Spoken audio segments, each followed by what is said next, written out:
मैं सुफियान खान एक बार फिर से आपके सामने हूँ acid based and salt chapter का अगला पार्ट लेकर।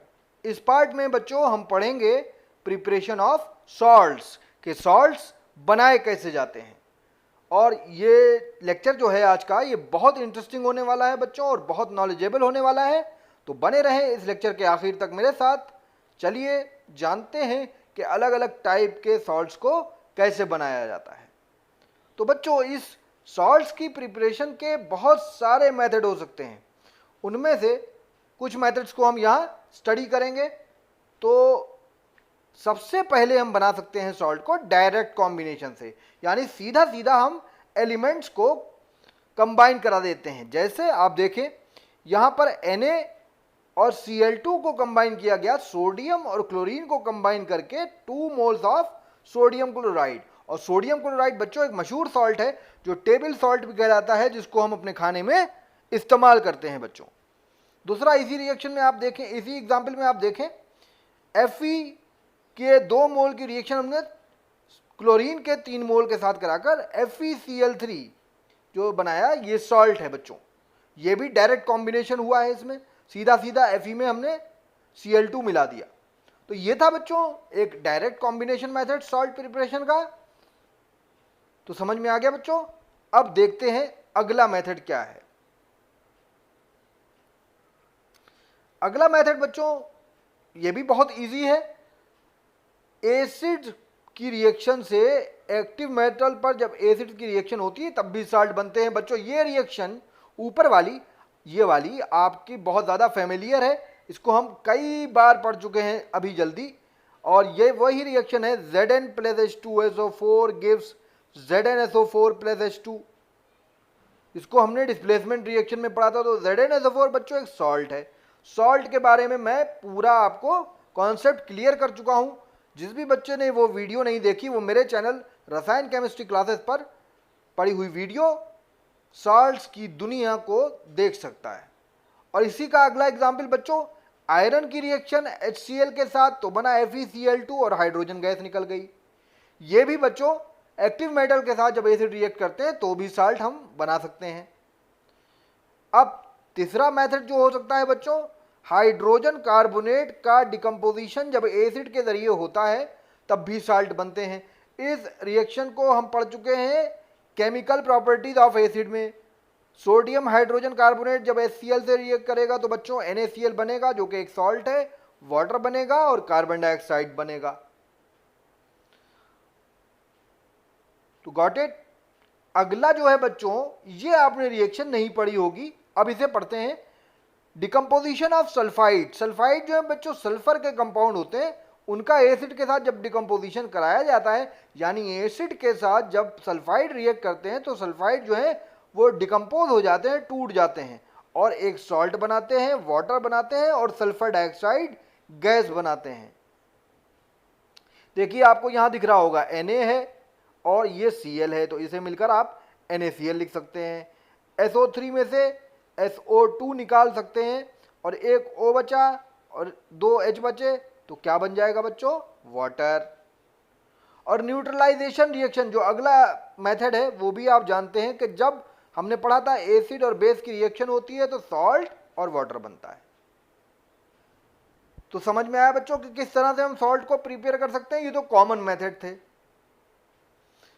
और भी कुछ मेथड हैं खास जिनसे हम कुछ पर्टिकुलर कुछ इंपॉर्टेंट सॉल्ट्स का प्रिपरेशन कर सकते हैं।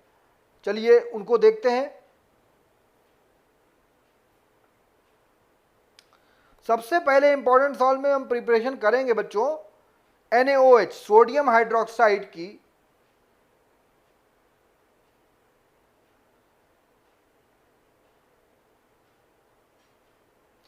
करेंगे हम NaCl के इलेक्ट्रोलाइसिस से। आप देखें NaCl की जब इलेक्ट्रोलाइसिस कराई जाती है बच्चों, इलेक्ट्रोलाइसिस यानी इलेक्ट्रिसिटी की मदद से डिकम्पोज करना, सोडियम आयन और क्लोरीन आयन में ये टूट जाता है।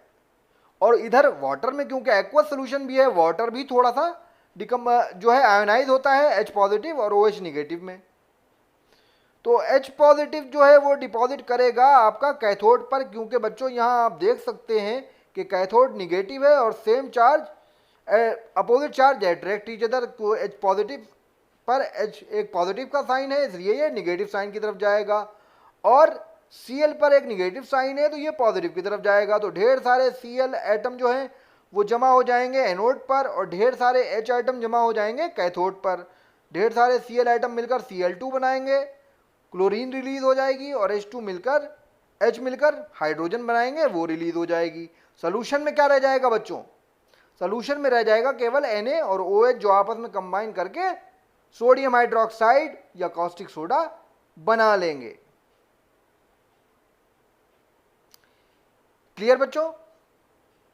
चलिए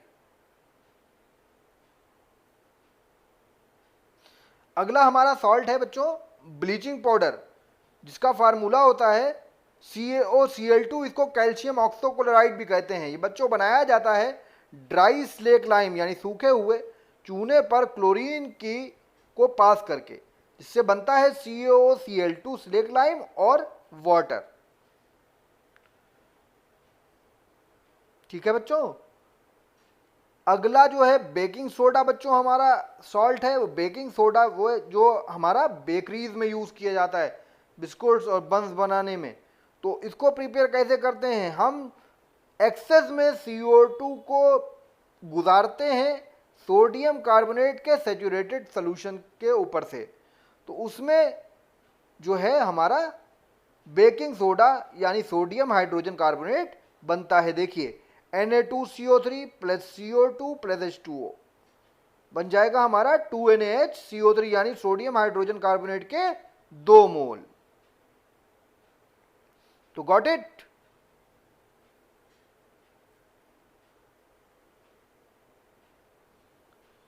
अगला है बच्चों वॉशिंग सोडा, यानी जाहिर सी बात है इसका नाम वॉशिंग सोडा है तो ये वॉशिंग पाउडर्स में और वॉशिंग पर्पसेस में इस्तेमाल होता है। इसका फार्मूला बच्चों होता है केमिकल का Na2CO3.10H2O, और ये 10H2O बच्चों वाटर के मॉलिक्यूल हैं जो कि कहलाता है वाटर ऑफ क्रिस्टलाइजेशन। इसके बारे में हम कल बात करेंगे। और इसका केमिकल नेम होता है बच्चों सोडियम कार्बोनेट डेकाहाइड्रेट, यानी 10 डेका का मतलब है 10, हाइड्रेट का मतलब है वाटर मॉलिक्यूल। तो इसका प्रिपरेशन कैसे करते हैं बच्चों? इनके प्रिपरेशन में 2 स्टेप में प्रिपरेशन होती है इसकी। सबसे पहला डबल डिकम्पोजिशन करते हैं हम NaCl का अमोनियम हाइड्रोजन कार्बोनेट के साथ। अमोनियम हाइड्रोजन कार्बोनेट NH4HCO3 होता है बच्चों। NaCl के साथ इसका डबल डिकम्पोजिशन करते हैं तो आप देखें जहां पर NH4 लगा था वहां पर डबल डिकम्पोजिशन या डबल डिस्प्लेसमेंट हम पढ़ चुके हैं, वहां पर Na आ जाएगा, और जहां Na लगा था वहां NH4 आ जाएगा। तो आपका NaHCO3 और NH4Cl बन जाएगा। और इस स्टेप में जो NaHCO3 बना है उसका फिर हम थर्मल डिकम्पोजिशन करते हैं, यानी हीट करके उसे डिकम्पोज करा देते हैं,